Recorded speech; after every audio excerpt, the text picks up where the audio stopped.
Hello दोस्तों, आज हम सीक्रेट मैरिज जुनूनी मोहब्बत का 5वां भाग लेके आए हैं। अगर आप हमारे चैनल पर पहली बार आए हैं तो चैनल को सब्सक्राइब करें ताकि कहानी के आगे के एपिसोड पब्लिश होते ही आपको नोटिफिकेशन मिल जाए। अगले दिन आज शिवांश और गौरी की शादी थी। सुबह से ही सब तैयारियों में लगे हुए थे। पूरे होटल को अच्छे तरीके से सजाया गया था। बाहर गार्डन में एक बहुत ही खूबसूरत मंडप सजाया गया था। यहाँ दोनों की शादी होने वाली थी। गौरी के कमरे में एक पार्लर वाली उसे तैयार कर रही थी। यह राजस्थान की सबसे बेस्ट मेकअप आर्टिस्ट थी। हालांकि हमारी गौरी को किसी मेकअप की जरूरत नहीं थी क्योंकि वो ऐसे ही बहुत सुंदर दिखती थी, पर शिवांश ने अपनी गौरी को तैयार करने के लिए बेस्ट मेकअप आर्टिस्ट को बुलाया था। कुछ देर में गौरी तैयार हो गई। तभी अंजना जी गौरी के कमरे आए और कुछ देर के लिए सबको बाहर भेज दिया। उनकी बात सुनकर सब वहां से चले गए। गौरी उन्हें ही देख रही थी। तभी अंजना जी उसके पास आए और उसके गले में पहने हार को ठीक करते हुए बोली, वैसे कैसे किया आपने ये? गौरी को उनकी बात समझ नहीं आई। वो उनकी तरफ नासमझी से देखने लगी तो अंजना जी एक बार फिर बोली, हमारे कुंवर जो कभी किसी लड़की की तरफ आंख उठाकर भी नहीं देखते, कैसे आपने उन्हें अपने जाल में फंसाया? यहाँ तक कि हमारे पति जो जल्दी किसी की तारीफ नहीं करते, आपकी तारीफों के पुल बांधते नहीं थकते, कैसे किया है आपने ये? उनकी बात सुनकर गौरी की आंखों में आंसू आ गए। उसे समझ नहीं आ रहा था कि अंजना जी जो कुछ समय में उसकी सांस बनने वाली हैं वो उससे ऐसे क्यों बात कर रही है। गौरी की आंखों से आंसू बहकर उसके गालों पर आ गए। अंजना जी ने उसे देखा और बोली, हम जानते हैं आपको हमारी बातें बुरी लगी होंगी, पर हम ये भी जानते हैं कि आप और शिवांश एक दूसरे को पहले से जानते हैं। अगर आप हमें ये बात बता देती तो हम कौन सा आपकी शादी शिवांश से नहीं करवाते, बल्कि हम तो खुशी खुशी आप दोनों की शादी करवाते। पर आपने हमसे सच छुपाया। सिर्फ हमसे ही यह सच छुपाया है या फिर अपने घर वालों से भी यह बात छुपाई है आपने? या कहीं ऐसा तो नहीं कि आपके घर वाले भी यह बात जानते हैं और उन्होंने भी हमसे झूठ बोला है? गौरी जो अब तक चुपचाप उनकी सारी बातें सुन रही थी, पर जब बात उसके घर वालों पर आई तो उससे बर्दाश्त नहीं हुआ और वो बोल पड़ी, बस आंटी, आप हमसे बड़ी है और हम आपकी इज्जत करते हैं, इसलिए कुछ नहीं बोले क्योंकि हमें लग रहा है था कि आपको कोई गलतफहमी हुई है। पर प्लीज़ हमारे माँ पापा को बीच में मत लाइए, हम उनके खिलाफ कुछ नहीं सुन सकते। और रही बात इस शादी की तो वो आप लोग थे जो हमारे घर रिश्ता लेकर आए थे। हम तो आप में से किसी को जानते तक नहीं थे। और रही बात आपके बेटे की तो ना हमने उन्हें पहले कभी देखा था और ना ही उनसे पहले कभी मिले थे। फिर भी अगर आपको हमारी बात पर विश्वास नहीं है तो आप बेशक ये शादी तोड़ सकती है, हम कुछ नहीं कहेंगे। ये बोल गौरी ने अपने हाथ जोड़ दिए। वहीं अंजना जी उसे ही देख रही थी। तभी पीछे से एक सख्त और रोबदार आवाज आई जो शिवांश की थी। यह आप कैसे बात कर रही हैं माँ से? शिवांश जो तैयार होकर बाहर जा रहा था क्योंकि मुहूर्त का समय हो रहा था, उसने जब उस मेकअप आर्टिस्ट के साथ कुछ लड़कियों को कमरे से बाहर खड़े देखा तो उनसे पूछा कि वो बाहर क्या कर रही है। तो उन्होंने बताया कि आपकी माँ सा ने उन्हें रूम से बाहर भेजा क्योंकि उन्हें गौरी से कुछ बात करनी थी। शिवांश ने हाँ में गर्दन हिलाई और वहां से जाने लगा। जब उसके कानों में गौरी की बातें सुनाई दी इसलिए वो अंदर चला आया। अंजना जी ने शिवांश की तरफ देखा और बोली, आप यहाँ क्या कर रहे हैं? आपको तो इस समय नीचे होना चाहिए, फिर आप अभी तक यहाँ क्या कर रहे हैं? शिवांश ने अंजना जी की बात को अनसुना किया और गौरी की तरफ देखते हुए बोला, वो सब छोड़िए, पहले आप ये बताए आप यहाँ क्या कर रही हैं और आप दोनों में क्या बात हो रही थी? शिवांश बोल तो अंजना जी से रहा था, पर उसका पूरा ध्यान गौरी पर था जिसकी आंखें अभी भी आंसुओं से भरी हुई थी। अंजना जी ने गौरी की तरफ देखा और फिर शिवांश को देखकर बोली, कुछ नहीं, हम तो बस गौरी बिटिया से बात करने आए थे। शिवांश का ध्यान गौरी पर ही था जिसके चेहरे पर आंसुओं के निशान थे। वो यही सोच रहा था कि उसकी माँ ने गौरी से ऐसा क्या कहा कि उसकी आंखों में आंसू आ गए। वहीं उसने आते समय गौरी के मुंह से ये सुन लिया था जब वो अंजना जी को शादी तोड़ने के लिए कह रही थी। शिवांश गौरी से कुछ कहने को हुआ, पर तभी दरवाजे पर मयंक की आवाज जो शिवांश को नीचे बुलाने आया क्योंकि पंडित जी उसे वर पूजा के लिए बुला रहे थे। शिवांश ने एक नज़र गौरी को देखा और फिर अंजना जी और मयंक के साथ वहां से चला गया।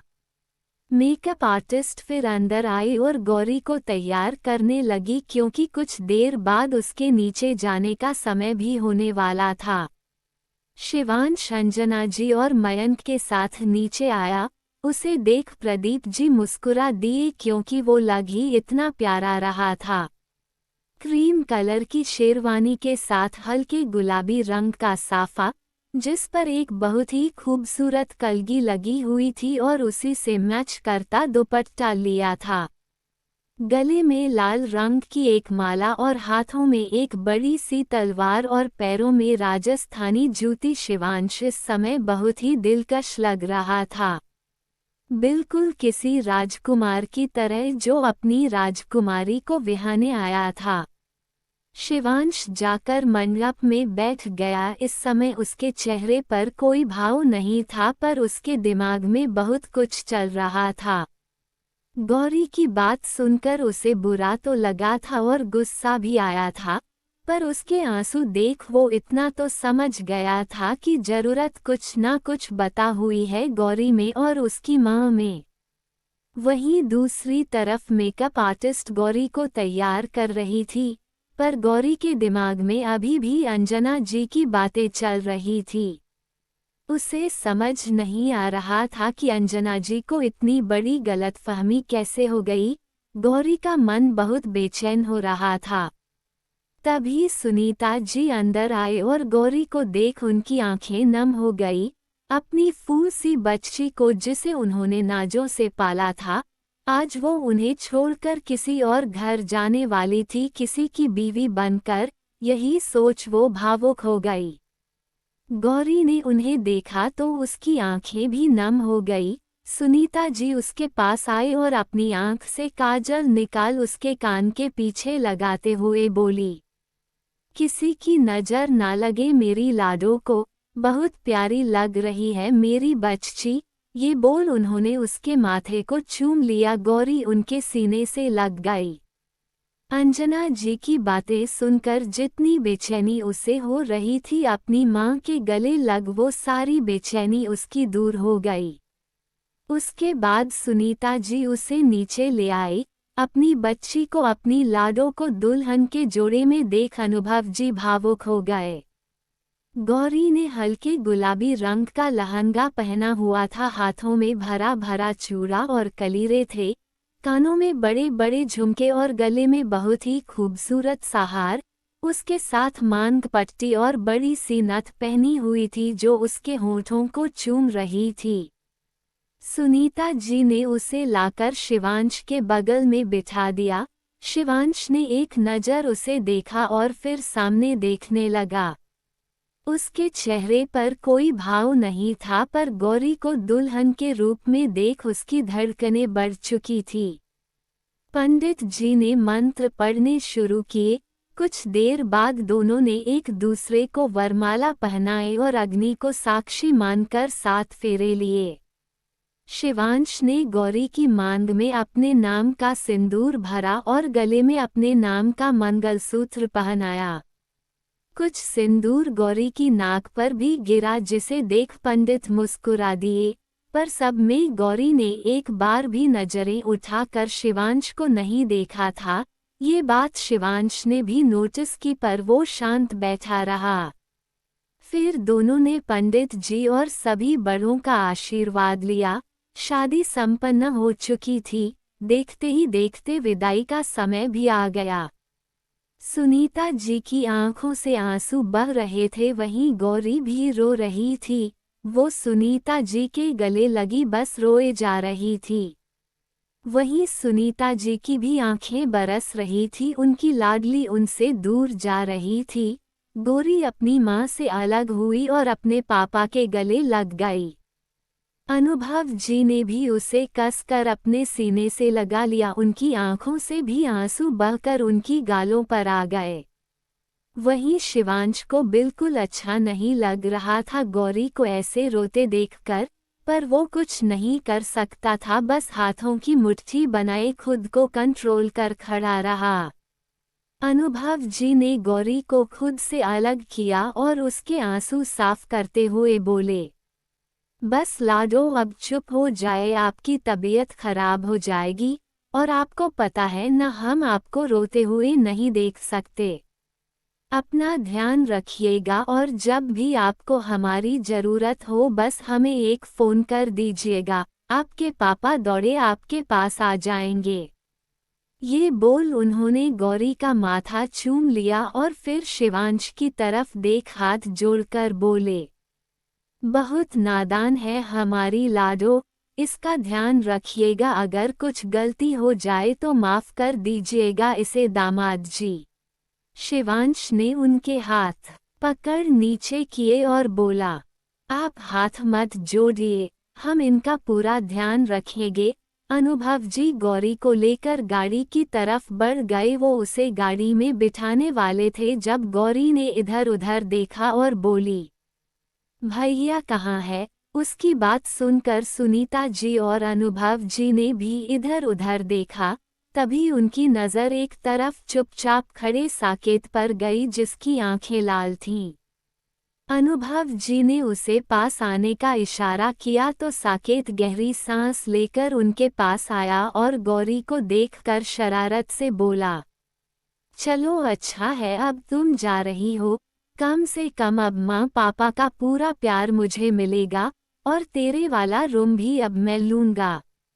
ये बोल वो मुस्कुराते हुए गौरी को देखने लगा। वहीं उसकी बात सुनकर गौरी उसे घूर कर देख रही थी, पर फिर उसके सीने से लग गई। साकेत ने भी उसे अपनी बाहों में भर लिया और उसके सिर को सहलाते हुए बोला, अपना ध्यान रखना और इतना याद रखना कि तुम्हारा भाई तुमसे बस एक फ़ोन कॉल की दूरी पर है, कभी भी कुछ भी ज़रूरत हो बस एक कॉल कर देना।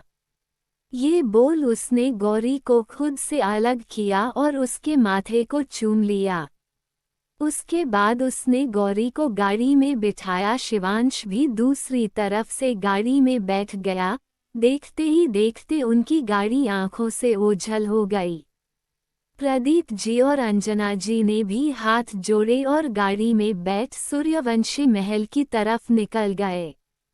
अनुभव जी, सुनीता जी और साकेत भी अपने घर चले गए।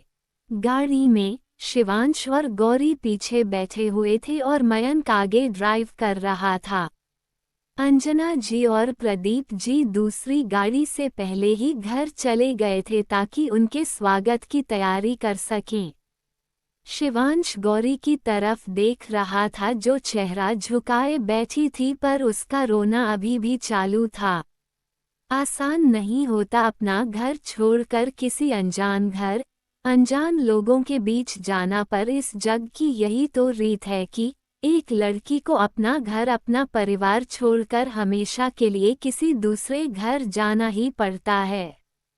गौरी का रोना शिवांश को बिल्कुल अच्छा नहीं लग रहा था। वो उसे चुप करवाना चाहता था।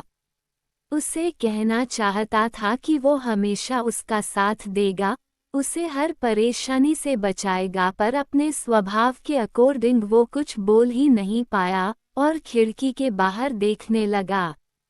पर मयंक जो गाड़ी चला रहा था, पर उसका ध्यान भी गौरी पर था। उसे रोते देख उसे भी अच्छा नहीं लग रहा था। इसलिए जब सिग्नल पर गाड़ी रुकी तो वो पीछे घूमा और गौरी को देखते हुए बोला, हेलो भाभी, वैसे तो आप मुझे जानती ही हैं कि मैं आपके पति का असिस्टेंट हूँ, कम दोस्त हूँ। पर फिर भी मैं आपको अपना इंट्रो खुद देना चाहता हूँ। हाय, मेरा नाम है मयंक चौहान, आपके पति का असिस्टेंट और दोस्त और आपका प्यारा सा देवर।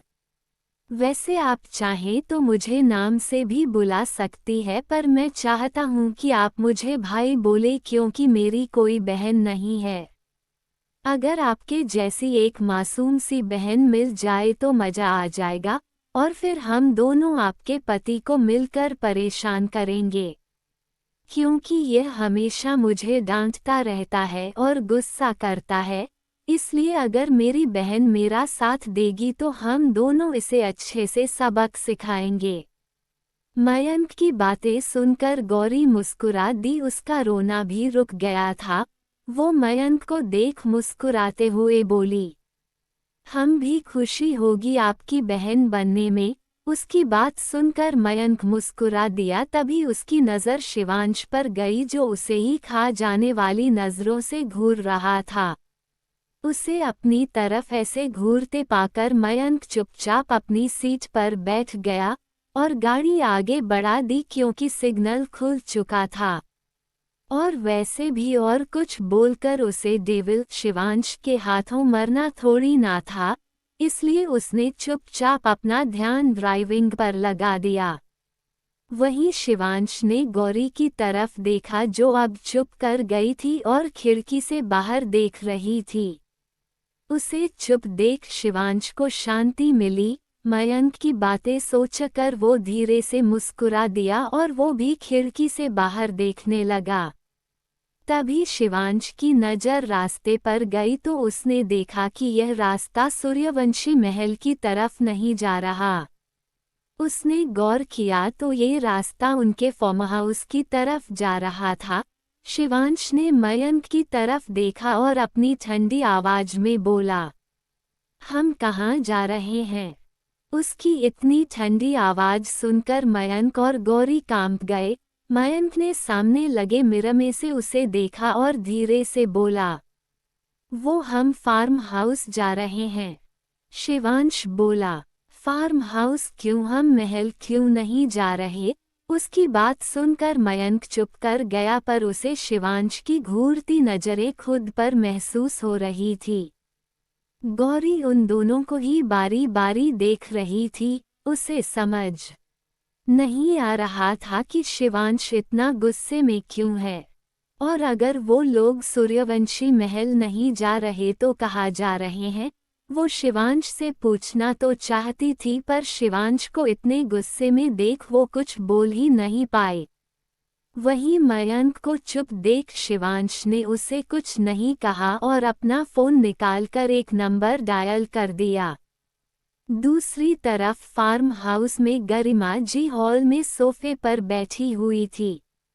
अंजना जी नौकरों के साथ मिलकर अपने बेटे और बहू के आने की तैयारियां कर रही थी। वहीं प्रदीप जी पास खड़े किसी से फोन पर बात कर रहे थे। बात कर उन्होंने फोन जेब में रखा, तभी अंजना जी उनके पास आए और बोली, सुनिए जी, सब तैयारी हो चुकी है, आप एक बार बच्चों को फोन कर पूछिए ना कि वो कहाँ रह गए। उनकी बात सुनकर प्रदीप जी बोले, हमने शिवांश के गार्ड को फोन किया था और उसने कहा है कि वो लोग कुछ देर में पहुंच जाएंगे। ये बोल वो चुप हो गए और कुछ सोचने लगे। वहीं उन्हें ऐसे देख अंजना जी बोली, क्या हुआ, आप कुछ परेशान लग रहे हैं? उनकी बात सुनकर प्रदीप जी गहरी सांस लेकर बोले, आज हमारे इकलौते बेटे की शादी हुई है, पर हम खुलकर यह बात किसी को बता भी नहीं सकते। और अब देखिए, हम हमारी बहू को अपने घर तक नहीं लेकर जा पा रहे। जबकि आज तो उनका स्वागत सूर्यवंशी महल में धूमधाम से होना चाहिए था। पर हम कुछ नहीं कर पा रहे, बल्कि उन्हें यहाँ फार्म हाउस सबसे छुपाकर लेकर आ रहे हैं। ये बोल वो चुप कर गए।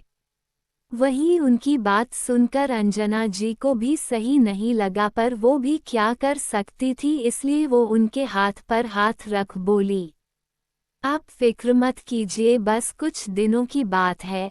अगर जीजी सा नहीं आ रही होती तो हम उन्हें महल ही लेकर जाते, पर अभी उनका सबके सामने आना सही नहीं होगा, ना उनके लिए ना ही शिवांश के लिए। इसलिए कुछ दिन इंतजार कीजिए, फिर हम उन्हें पूरे धूमधाम से अपने घर, अपने महल लेकर चलेंगे, जो उनका असली घर है, और यहाँ जाना उनका हक भी है। पर अभी उनकी सुरक्षा ज्यादा जरूरी है। उनकी बात सुनकर प्रदीप जी ने ही हाँ में गर्दन दुलाए और बोले, सही कहा आपने, अभी हमें हमारे बच्चों की सुरक्षा का सोचना है। एक बार सब सही हो जाए फिर हम अपने बच्चों को अपने घर लेकर चलेंगे, वो भी धूमधाम से। ये बोल मुस्कुरा दिए। उन्हें मुस्कुराता देख अंजना जी भी मुस्कुरा दी। तभी वो कुछ सोचते हुए प्रदीप जी की तरफ देख बोली, वैसे आपको पता है कि दोनों बच्चे पहले से ही एक दूसरे को जानते हैं? उनकी बात सुनकर प्रदीप जी कंफ्यूज होकर उनकी तरफ देखने लगे और बोले, पहले से जानते हैं मतलब? और आपको किसने कहा कि दोनों बच्चे पहले से ही एक दूसरे को जानते हैं? उनकी बात सुनकर अंजना जी ने उन्हें सब बता दिया, जो उनके मन में गौरी और शिवांश को लेकर था कि वो दोनों पहले से एक दूसरे को जानते हैं। उनकी बात सुनकर प्रदीप जी बोले, ऐसा नहीं है, हमें भी उस दिन होटल में शिवांश का व्यवहार देखकर लगा था कि शायद दोनों एक दूसरे को पहले से जानते हैं, इसलिए हमने पता करवाया था, पर नहीं, ऐसा नहीं है। दोनों एक दूसरे को पहले से नहीं जानते, बल्कि दोनों उसी दिन पहली बार होटल में मिले थे जिस दिन हमने उन्हें मिलवाया था। उनकी बात सुनकर अंजना जी परेशान हो गई और उन्हें गौरी के साथ किया अपना व्यवहार और जो जो बातें उन्होंने गौरी को बोली वो सब याद आने लगी। अब वो परेशान हो गई कि अगर शिवांश को वो सब पता चला तो उनका बेटा बहुत गुस्सा करेगा, क्योंकि वो अपने बेटे को अच्छी तरह से जानती थी। वही उनके चेहरे पर परेशानी देख प्रदीप जी बोले, क्या हुआ अंजू? प्रदीप जी अंजना जी को प्यार से अंजू बोलते हैं, आप इतना परेशान क्यों लग रही है? उनकी बात सुनकर अंजना जी ने उन्हें सब कुछ बता दिया, जो भी उन्होंने गौरी को कहा था और उसके घर वालों के बारे में भी जो भी उन्होंने कहा वो सब बता दिया। उनकी बात सुनकर प्रदीप जी परेशानी और नाराजगी में बोले, यह आपने क्या किया अंजना? आपने बिना बात जाने बिना समझे उस बच्ची को इतना कुछ बोल दिया, यहाँ तक कि आपने उनके माता पिता के बारे में भी इतना गलत बोला। फिर भी उस बच्ची ने कुछ नहीं कहा, बल्कि आपके बेटे के साथ शादी कर इस घर में आ रही है। यह आपने अच्छा नहीं किया अंजना, बिल्कुल अच्छा नहीं किया। सोचिए अगर कुंवर को ये बात पता चली तो वो क्या करेंगे? आप अच्छे से जानती है उनके बारे में, फिर भी आपने उस मासूम सी बच्ची को इतना कुछ सुना दिया। उनकी बात सुनकर अंजना जी ने का चेहरा शर्म से झुक गया और वो दुखी होते हुए धीरे से बोली, अब हम क्या करें जी? हम मानते हैं हमसे गलती हुई है, पर हम क्या करें? उस समय हमें जो लगा हमने उन्हें बोल दिया, पर हम सच कहते हैं हमें उनसे कोई परेशानी नहीं है। ये बोल वो उदास और परेशान हो गई और अपना चेहरा झुका दिया। उनकी बात सुनकर प्रदीप जी बोले, हम जानते हैं आपके मन में ऐसा कुछ नहीं था, पर फिर भी आपने गलती तो की है, और अभी हम सिर्फ इतना कहेंगे आपसे कि आप शिवांश को खुद ये सारी बात बता देना, क्योंकि अगर उसे बाद में सब पता चला तो वो ज़्यादा गुस्सा करेगा और आप तो उसका गुस्सा जानती ही हैं और हो सके तो उस बच्ची से भी माफ़ी मांग लेना, क्योंकि गलत तो आपने किया है। आपको बिना जाने वो सब बातें गौरी बिटिया से नहीं बोलनी चाहिए थी। उनकी बात सुनकर अंजना जी ने हाँ में गर्दन हिला दी। सच तो यही था कि उनसे गलती हुई है। बिना जाने बिना सोचे समझे उन्होंने गौरी को कितना कुछ कह दिया, यहाँ तक कि उसके माँ पापा को लेकर भी उससे कितना कुछ बोल दिया था जो कि गलत था। शिवांश को जैसे ही पता चला कि वो लोग सूर्यवंशी महल नहीं बल्कि उनके फार्म हाउस जा रहे हैं, उसका गुस्सा बढ़ गया। उसने जल्दी से अपना फ़ोन निकाला और किसी का नंबर डायल कर दिया। वहीं दूसरी तरफ फार्म हाउस में प्रदीप जी जो अंजना जी को समझा रहे थे और उन्हें शिवांश और गौरी से माफ़ी मांगने के लिए बोल रहे थे, क्योंकि उन्होंने गौरी को बिना पूरी बात जाने कितना गलत कहा था। तभी प्रदीप जी का फ़ोन बजा। उन्होंने फ्लैश हो रहे नंबर को देखा तो परेशान हो गए, पर उन्होंने गहरी सांस लेकर फ़ोन उठाया और कान को लगा लिया। तभी उन्हें जैसी उम्मीद थी वैसे ही आगे से उनके बेटे शिवांश की गुस्से भरी आवाज़ आई। आपको पता है ना, हमें ये लुका छिपी का खेल पसंद नहीं, फिर क्यों आपने यह फैसला किया? उनकी बात सुनकर प्रदीप जी उन्हें शांत करवाते हुए बोले, शांत हो जाए कुंवर, हम जानते हैं आपको ये सब पसंद नहीं, बल्कि हमें भी यह सब अच्छा नहीं लग रहा, पर अभी हम मजबूर हैं। आपकी बुआ सा कल महल आ रही है और हम अभी नहीं चाहते कि उन्हें आपकी शादी के बारे में पता चले। आप तो जानते ही हैं उन्हें पता चला तो वो हंगामा खड़ा कर देगी, इसलिए बस कुछ दिन आप और बहू यहाँ फार्म हाउस में रहेंगे।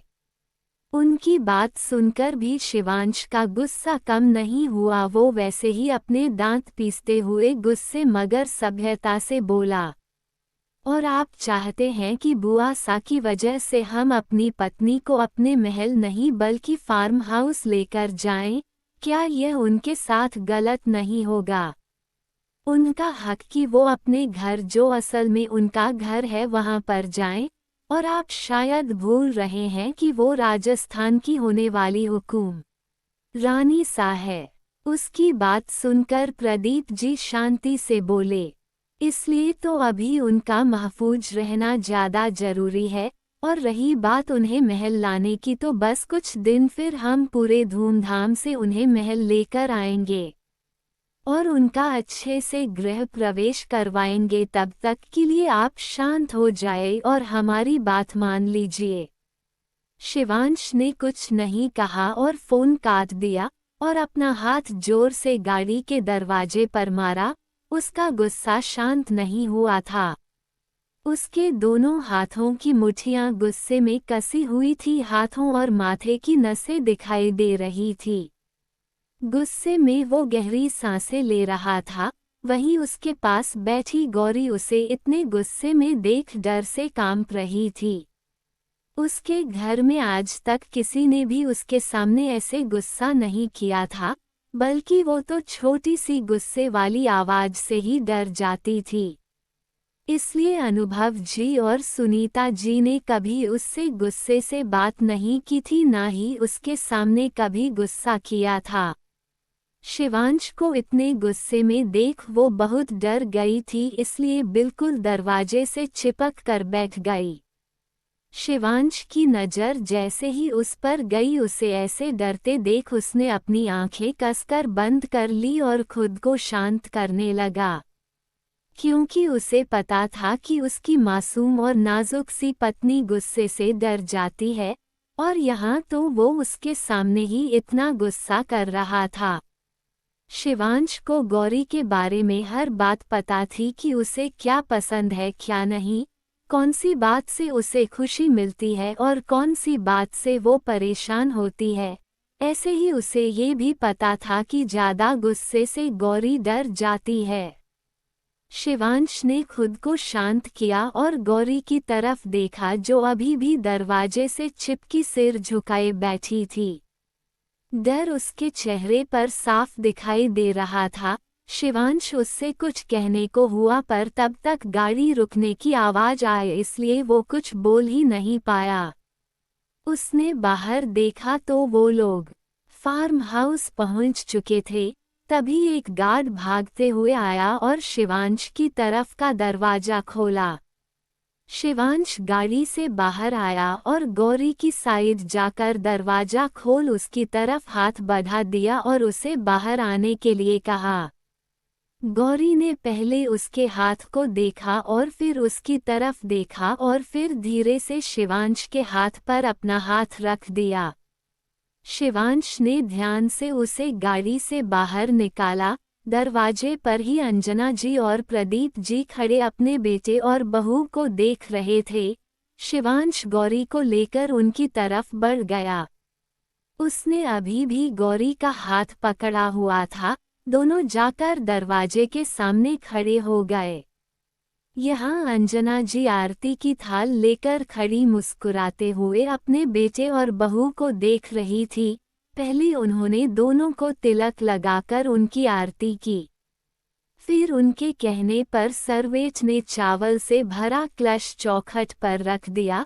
अंजना जी ने गौरी की तरफ देखा और बोली, बहू अब आप अपने दाहिने पांवों से इस कलश को अंदर की तरफ गिराकर अपने शुभ कदम इस घर में रखिए। गौरी ने हाँ में गर्दन हिलाई और जैसा उसकी सासू माँ सा ने कहा था वैसे ही किया। फिर उसके सामने एक आलते से भरी हुई बड़ी सी थाल रखी गई। गौरी ने अपना लहंगा अपने हाथों से पकड़ थोड़ा सा ऊपर किया और धीरे से अपने पांवों उस आलते की थाल में रख दिए। पर तभी उसका पांवों फिसला तो गिरने को हुई, पर उससे पहले ही शिवांश ने उसे अपनी बाहों में थाम लिया और चिंता और परेशानी से बोला, संभल कर। गौरी ने हाँ में गर्दन हिला दी। सब उसे ऐसे गिरते देख डर गए थे, पर उसे सही सलामत देख सबने चैन की सांस ली। गौरी ने अपने पांवों आलते की थाल में भिगोए और सामने बिछे सफेद कपड़े पर अपने पांवों के निशान बनाते हुए अंदर आ गई। शिवांश ने उसे अभी भी थाम रखा था। उसे अपनी नाजुक सी बीवी की फिक्र हो रही थी कि कहीं वो फिर से लड़खड़ा ना जाए और उसे चोट ना लग जाए। तभी अंजना जी ने एक सर्वेंट को इशारा किया तो उसने 7 थाल गौरी के सामने जमीन पर रख दिए। अंजना जी ने गौरी की तरफ देखा, बोली, बहू अब कुंवर सा अपनी तलवार से इन थाल को एक एक कर छुएंगे और आपको इन्हें बिना आवाज किए उठाना होगा। गौरी ने हाँ में गर्दन हिला दी। शिवांश ने अपनी तलवार निकाली और एक एक उन थाल को अपनी तलवार से छूते हुए इधर उधर कर दिया। गौरी ने बिना आवाज किए सभी थाल उठा लिए, पर जैसे ही वो आखिरी थाल उठाने लगी पर भारी होने की वजह से वो थाल उसके हाथ से फिसल गया। पर वो गिरता उससे पहले ही शिवांश ने उस थाल को थाम लिया, पर फिर भी थोड़ी सी आवाज हो ही गई। ये देख वो मासूम सी लड़की घबरा गई, पर तभी दादी जी उसे घबराते देख मुस्कुराते हुए उसके सिर पर हाथ फेर कर बोली, कोई बात नहीं बहू, हर रिश्ते में थोड़ी बहुत नोक झोंक तो होती ही है, और वैसे भी जिस तरह से कुंवर ने ये थाल गिरने से बचाई है वैसे ही वो आप दोनों का रिश्ता भी बचाकर रखेंगे। हमें अपने बच्चे पर पूरा भरोसा है। दादी जी की बात सुनकर शिवांश गौरी के चेहरे को देखते हुए सच्ची शिद्दत और लगन से अपने मन में बोला, बचाकर तो रखेंगे ही दीदी माँ, क्योंकि यह रिश्ता हमारे लिए बहुत जरूरी है और सबसे ऊपर है। अपनी मोहब्बत और रिश्ते को हम हमेशा संभाल कर रखेंगे, कभी कोई आंच नहीं आने देंगे इन पर। ये बोल वो सच्ची शिद्दत से अपनी मोहब्बत अपनी गौरी के चेहरे को देखने लगा। तभी अंजना जी ने एक सर्वेंट को इशारा किया और गौरी के हाथों से थाल लेने के लिए कहा। सर्वेंट ने गौरी के हाथों से थाल लिए और वहां से चला गया। फिर दोनों उस फार्म हाउस में बने मंदिर की तरफ बढ़ गए। दोनों ने भगवान के आगे दिया जलाया और अपना माथा टेका। फिर अंजना जी ने एक सर्वेंट के साथ गौरी को ऊपर शिवांश के रूम में भेज दिया। शिवांश एकटक उसे सीढ़ियों से ऊपर जाते हुए देख रहा था। अपनी मोहब्बत के आंखों में ओझल होते ही कुंवर साफिर अपने पहले वाले रूप में आ गए। उन्होंने बिना किसी भाव के अपने पिता की तरफ देखा और अपनी दमदार आवाज में बोले, ये हमें बिल्कुल पसंद नहीं आया पिताजी। हमारी बीवी, हमारी पत्नी जो हमारे लिए अपना घर परिवार छोड़कर आई है, उन्हें हम अपने घर तक नहीं ले जा सकते। यहाँ जाना उनका हक है, ये कैसी मजबूरी है। उनकी बात सुनकर प्रदीप जी गहरी सांस लेते हुए बोले, हम मानते हैं कुंवर कि ये गलत है, बल्कि हमें खुद ये सब अच्छा नहीं लग रहा है। हम हमारी इकलौती बहू को अपने घर उनके ससुराल नहीं ले जा पा रहे, जो कि गलत है। पर आप तो अपनी बुआ सा को जानते ही हैं। हम नहीं चाहते कि बहू के सामने कोई तमाशा हो। आज ही आप दोनों की शादी हुई है। अगर आपकी बुआ सा को अभी इस बारे में पता चला तो वो हंगामा खड़ा कर देगी और फिर वो गौरी बिटिया को भी कुछ ना कुछ बोल देगी जो अच्छा नहीं है। इसलिए हम नहीं चाहते कि अभी वो मासूम सी लड़की यह सब देखें और झेले। इसलिए कुछ दिन तक आप दोनों यही रहेंगे जब तक आपकी बुआ सा चली नहीं जाती। फिर हम खुद अपनी बहू का स्वागत सूर्यवंशी महल में करेंगे, जो असल में उनका घर है। यहाँ उनका हक भी है। अपने पिता की बात सुनकर शिवांश ने कुछ नहीं कहा और वहां से स्टडी रूम में चला गया, जो सिर्फ उसका था। उसका गुस्सा शांत नहीं हुआ था। उसे यह बिल्कुल अच्छा नहीं लग रहा था अपनी गौरी, अपनी बीवी जो उसकी मोहब्बत थी, उसे ऐसे अपने महल ना ले जाकर फार्म हाउस लेकर आना। पर वो ये बात भी समझता था कि अभी गौरी के सबके सामने आने का सही समय नहीं आया है। उसे ऐसे जाते देख प्रदीप जी ने गहरी सांस ली। फिर वो भी अपने रूम की तरफ बढ़ गए। अंजना जी भी अपनी सास गरिमा जी को उनके कमरे में छोड़ने चली गई। वहीं ऊपर रूम में सर्वेंट ने गौरी को शिवांश के रूम में छोड़ा और वहां से चली गई। गौरी ने जैसे ही रूम देखा, उसकी धड़कनें बढ़ गई, सांसें तेजी से चलने लगी, मन में एक अजीब सी बेचैनी होने लगी। दरअसल शिवांश का पूरा रूम लाल और सफ़ेद गुलाब के फूलों से सजा हुआ था। जगह जगह खुशबूदार कैंडल जल रहे थे। रूम में धीमा धीमा म्यूजिक चल रहा था, जो माहौल को और भी रोमांटिक और मदहोश बना रहा था। फर्श पर भी गुलाब के फूल बिखरे पड़े थे। बेड पर गुलाब की पत्तियों से हॉट बनाया हुआ था। गौरी ने खुद को शांत किया और इधर उधर घूमते हुए रूम को देखने लगी। रूम बहुत ही अच्छा और बड़ा था। एक साइड बड़ा सा किंग साइज बेड था, एक तरफ सोफा लगा था। रूम में एक साइड चेंजिंग रूम बना हुआ था और उसके साथ ही बाथरूम था। रूम में एक तरफ 2-3 सीढ़ियां चढ़कर एक दरवाजा था, जो सीधे बालकनी में खुलता था और उसके साइड ही रूम में अटैच स्विमिंग पूल था। गौरी रूम देख ही रही थी जब रूम का दरवाजा खुला और फिर बंद हुआ, पर गौरी की हिम्मत नहीं हुई कि वो पीछे घूम कर देख सके। उसकी पकड़ अपने लहंगे पर कस गई। शिवांश ने उसे देखा तो एक पल को उसके कदम भी ठिठक गए, पर उसने खुद को संभाला और दरवाजा बंद कर उसके पास गया। गौरी आंखें बंद किए अपने लहंगे को मुट्ठी में भींचे खड़ी थी, सांसें तेज चल रही थी। सुहाग के उस जोड़े में वो आसमान से उतरी कोई परी लग रही थी, जो सिर्फ शिवांश के लिए आई थी। उसे ऐसे देख शिवांश की धड़कनें भी बढ़ चुकी थी। कुछ पल उसके रूप को आंखों में बसा कर शिवांश ने गहरी सांस ली और बोला, चेंज कर लीजिए और सो जाइए, थक गई होंगी आप।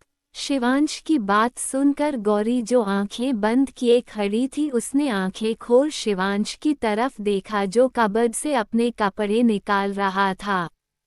उसे देख गौरी अपने मन में सोचते हुए बोली, हमें तो लगा था कि आज हमारी शादी हुई है और हमारी फर्स्ट नाइट है तो पर ये तो हमें चेंज करने के लिए बोल रहे हैं।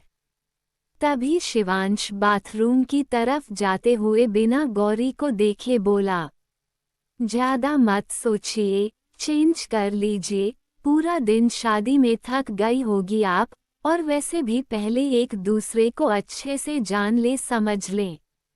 ऐसी रातें बहुत आएगी हमारी जिंदगी में, ये बोल वो बाथरूम में चला गया। वहीं उसकी बात सुनकर गौरी के चेहरे पर भी एक प्यारी सी मुस्कान आ गई, क्योंकि कहीं ना कहीं उसे भी घबराहट हो रही थी कि कैसे वो शिवांश के साथ अपने रिश्ते को आगे बढ़ाएगी। ऐसा नहीं था कि वो उसके साथ आगे नहीं बढ़ना चाहती थी, शिवांश अब उसका पति था, उस पर उसका पूरा हक था। पर फिर भी दोनों अभी एक दूसरे को जानते ही कितना थे, इसलिए एक झिझक थी मन में जो शिवांश की बातों से दूर हो गई। गौरी ने अपना सिर झटका और जाकर ड्रेसिंग टेबल के सामने खड़ी हो गई। उसने अपने सिर से पल्लू निकाला और अपने गहने निकालने लगी। सभी गहने निकालकर उसने ड्रेसिंग टेबल पर रख दिए, पर एक हार जो उसके बालों में अटक गया था वो उसे निकालने की कोशिश कर रही थी, पर बालों में अटका होने की वजह से वो निकल नहीं पा रहा था। उसे निकालते हुए गौरी के बाल खींच गए जिससे उसके मुंह से एक आह निकल गई। उसी समय शिवांश बाथरूम से रूम में आया। गौरी की आह सुनकर उसने उसकी तरफ देखा जो आंखें बंद किए हुए थी। शायद उसके बाल ज्यादा जोर से खींच गए थे जिससे उसे दर्द हो रहा था, पर फिर भी वो हार निकालने की कोशिश कर रही थी। शिवांश उसकी आह की आवाज सुनकर जल्दी से उसके पास गया और बोला, अब ठीक है। उसकी आवाज सुनकर गौरी ने जल्दी से अपने हाथ नीचे किए और अपना पल्लू सिर पर लेने लगी। शिवांश ने उसे ऐसा करते देखा तो उसे रोकते हुए बोला, रहने दीजिए, अब हम पति पत्नी हैं और एक पति पत्नी के बीच में कोई पर्दा नहीं होना चाहिए। ये बोल वो गौरी को देखने लगा जो अपनी नजरें झुकाए खड़ी थी। तभी शिवांश फिर बोला, आप ठीक तो है ना, आप ऐसे चिल्लाई क्यों थी? गौरी वैसे ही नजरें झुकाए धीरे से बोली, जी हम ठीक है। उसकी इतनी मीठी और प्यारी सी आवाज सुनकर शिवांश उसमें खो सा गया, पर फिर खुद को संभाल में गर्दन हिला अपना लैपटॉप लेकर जाकर सोफे पर बैठ गया। उसे जाते देख गौरी ने अपना पल्लू नीचे किया और फिर से उस हार को निकालने की कोशिश करने लगी, पर वो हार था कि निकलने का नाम ही नहीं ले रहा था। गौरी को अब बहुत ही झुंझलाहट हो रही थी। शिवांश जो सोफे पर बैठा अपना काम कर रहा था, पर उसका ध्यान गौरी पर ही था। उसने तिरछी नजरों से उसकी तरफ देखा तो उसके चेहरे पर फ्रस्ट्रेशन और परेशानी देख शिवांश ने गहरी सांस ली और उठकर गौरी के पास आकर खड़ा हो गया और उसे देखते हुए बोला, क्या हम आपकी मदद करें? उसकी आवाज सुनकर गौरी ने उसकी तरफ देखा और फिर नजरें झुकाकर खड़ी हो गई। शिवांश ने उसे ऐसे देखा तो बहुत ही नरमी और शांति से बोला, देखिए यहाँ हमारे सिवाय और कोई नहीं है और अभी हम माँ को भी नहीं बुला सकते, क्योंकि वो भी दिन भर की थक चुकी है और अभी आराम कर रही है, और फिर हम तो आपके पति हैं, इसलिए आपको हमसे घबराने की जरूरत नहीं है।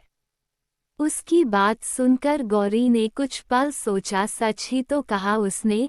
इस रूम में उसके और शिवांश के बिना कोई भी नहीं था, और इस समय वो किसी और को भी नहीं बुला सकती थी अपनी मदद के लिए, इसलिए उसने हाँ में गर्दन हिलाई और शिवांश की तरफ पीट कर खड़ी हो गई। शिवांश की नज़र जैसे ही उसकी पीठ पर गई उसका दिल तेजी से धड़कने लगा, सांसें ऊपर नीचे होने लगी। गौरी के पूरे बाल जूड़े में बंधे हुए थे। बैकलेस ब्लाउज की वजह से उसकी गोरी पीठ पूरी तरह से दिखाई दे रही थी।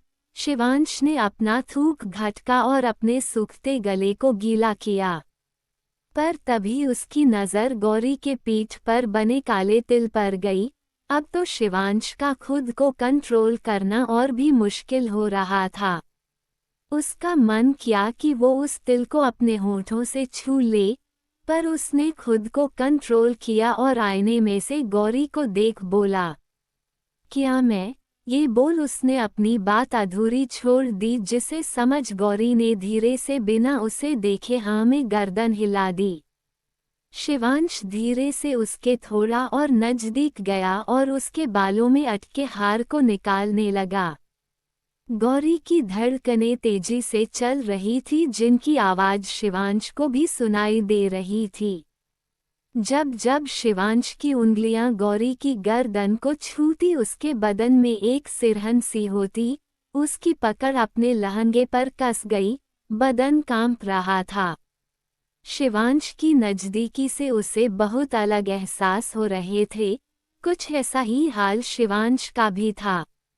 उसने जल्दी से हार को निकाला और गौरी से दूर होकर बोला, हो गया, आप चेंज कर लीजिए। ये बोल वो जल्दी से जाकर सोफे पर बैठ गया और अपनी नज़रें अपने लैपटॉप में गड़ा ली, क्योंकि अगर और थोड़ा टाइम वो गौरी के पास रुकता तो उसका खुद को कंट्रोल करना मुश्किल हो जाता। गौरी ने भी जल्दी से अपने कपड़े लिए और बाथरूम में चली गई।